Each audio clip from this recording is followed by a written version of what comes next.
దేశాన్ని ఎంత భద్రంగా ఉంచే ఈ ఆర్మీ జవాన్లు ఎవరైతే ఉంటారో వాళ్ళ యూనిఫామ్లను అడ్డు పెట్టుకొని కూడా ఇప్పుడు అల్లర్లు చిచ్చులు క్రియేట్ చేయాలని కూడా చాలా మంది చాలా రకాలుగా అనుకుంటున్నారు.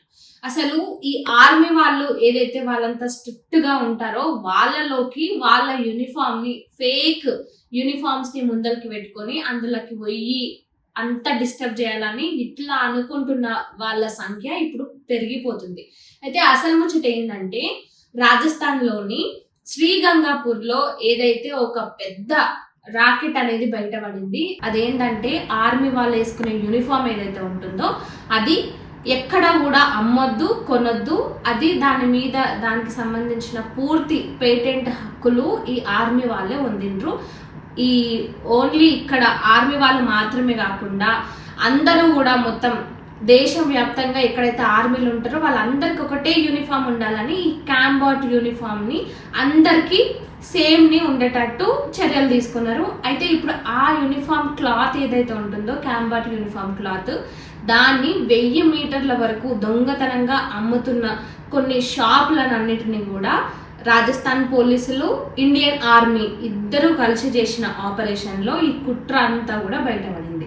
1000 మీటర్లకు పైగా ఈ క్లాత్ ని దొంగతనంగా అమ్ముతూ వాటి మీద డ్రెస్సెస్ ఇవేవైతే ఉంటాయో వాటిని స్టిచ్ చేస్తూ ఈ యూనిఫామ్ వేసుకొని నిజమైన ఆర్మీ లాగా బయట చెలామణైతూ లేనిపోని అల్లర్లు సృష్టించుకుంటా ముఖ్యంగా భద్రతకు భంగం కలిగించే విధంగా ఇలా చాలా మంది చాలా కథలు పడుతున్నారని ఈ మొత్తం ఈ ఆపరేషన్ చేసిండ్రు. అయితే ఇప్పుడు శ్రీగంగాపూర్లో ఇది జరిగింది. ఈ ఏడాదిలోనే ఉత్తరప్రదేశ్లోని బరేలీలో కూడా జూన్ టైంలో కూడా సేమ్ ఇలానే ఒక కుట్ర అనేది ఇలానే ఒక దందా బయటపడింది. సో దానికి మూలాలు ఎక్కడి నుంచి ఉన్నాయనంటే ఈ శ్రీగంగాపూర్ నుంచి ఉన్నాయి. అయితే ఈ అందరూ కూడా ఆర్మీ జవాన్లు ఎవరైతే ఉంటారో వాళ్ళందరూ ఒకే యూనిఫామ్ వేసుకుంటున్నారని ఢిల్లీలోని ఆర్మీ ఆఫీస్ ఏదైతే ఉంటుందో హెడ్ క్వార్టర్స్లో అక్కడ వాళ్ళు కూడా ఎవ్రీ ఫ్రైడే రోజు ఈ సేమ్ యూనిఫామ్ వేసుకునే విధంగా అంటే అలాంటి ఒక రూల్ని ఫాలో అవుతున్నారు. అంటే అందరికీ ఒకేలాగా ఉండాలని ఆ యూనిఫామ్కి ఉన్న విలువ అది ఎవరు బయట వాళ్ళు కొనొద్దు, బయట వాళ్ళు తీసుకోవద్దని. అయితే గతంలో ఈ క్లాత్లు ఏవైతే ఉంటాయో అవి బయట కూడా దొరికేవి. కాకపోతే దీనివల్ల మిస్యూజ్ చేసుకోవడం ఎక్కువైపోతుంది, విపరీతంగా పెరిగిపోతుంది.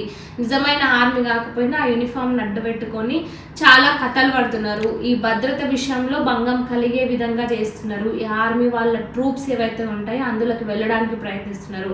బార్డర్ సెక్యూరిటీ ఫోర్స్ ఏవైతే ఉంటుందో అందులోకి కూడా ఇలాంటి ఫేక్ వాళ్ళంతా కూడా వెళ్ళే ప్రయత్నాలు చేస్తున్నారని అదంతా మొత్తం తీసేసి ఓన్లీ ఒకటే యూనిఫాము, దాని మీద కంప్లీట్ పేటెంట్ రైట్స్ కూడా ఆర్మీ వాళ్ళే తీసుకునేటట్టు ఇలాంటివన్నీ చేసిర్రు. ఇంత చేస్తున్నా కూడా ఇప్పటికీ ఆ క్లాత్ని బయట ఇలా ఇల్లీగల్గా ఎక్కడ పోతున్న అమ్మే ప్రయత్నాలే చేస్తున్నారు. ఇది ఎక్కువగా ఈ రాజస్థాన్ శ్రీగంగాపూర్లో జరుగుతుందని పోలీసులకు వచ్చిన సమాచారం ప్రకారమే పక్కా ప్లాన్తో అక్కడికి వెళ్ళి వాళ్ళని పట్టుకున్నారు. 1000కి పైగా మీటర్స్ క్లాత్ని స్వాధీనం చేసుకున్నారు. ఇలాంటి మాఫియాలు ఇంకా చాలానే ఉన్నాయి, చాలానే నడుస్తున్నాయి. వీళ్ళ వెనుక అంత ఒక పెద్ద కుట్రనే ఉంది అనేది అయితే బయటపడింది. సో వీళ్ళు ఎవరైతే ఇలాంటివి చేస్తున్నారో వాళ్ళ మీద స్ట్రిక్ట్ యాక్షన్ తీసుకోవడానికి కూడా ఆర్మీ వాళ్ళు అదేవిధంగా రాజస్థాన్ పోలీసులు కూడా సిద్ధంగా ఉన్నారు.